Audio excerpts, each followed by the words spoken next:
Asmenybės lūžis įvyko, kai vietoj to, kad pasakytume, kaip yra iš tikrųjų, pasirinkome neįžeisti kitų.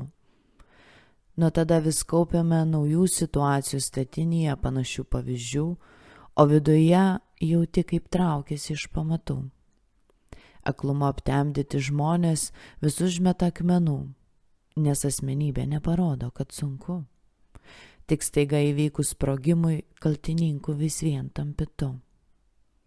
Kodėl tai tampa pastovu? Nes pačioje pradžioje net stovėjai už tai, ką galvoj turėjai tik tu. Procesas dauginasi iš sutiktų žmonių, o tavo vertybės traukiasi, maišosi, nyksta, kol gyventi pasidaro koktu. Taip vyksta su daugeliu tokių kaip tu, tik atpažinti juos taip pat darosi sunku.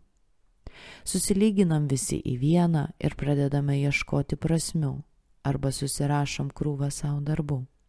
Gavę kritiką, mes ją sulyginame su priešo puolimu iš pasalų, o pasirinkus slėptis ar kirsti, nebežinome kaip ir kas yra realu.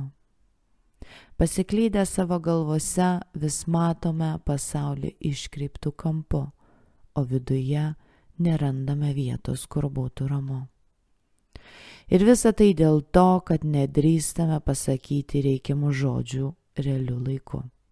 Nuryti žodžiai pridaro mums bėdų, kurias fiziškai ir psichologiškai bandome gydyti moderniosios medicinos metodu, taip paversdami ligonio statusą normaliu. Niekas nesako, negerb kitų, tačiau pabusti iš miegų, kai kalbama nesąmoningų kontekstų, tampa gyvybiškai svarbu. Pradžioje gali būti nedrąsu, nes tai nauja ir nepažįstama, tačiau kartą pabudus ir išlaikius akis pilnai atmerkus, žodžiai patys randa kelią. Su jais nueisi iš paskos ir tu. Aplinka pradės keistis, valytis ir šviesus rytojus taps esama diena. Asmenybė tai tu, vertybės tai tavo vardai.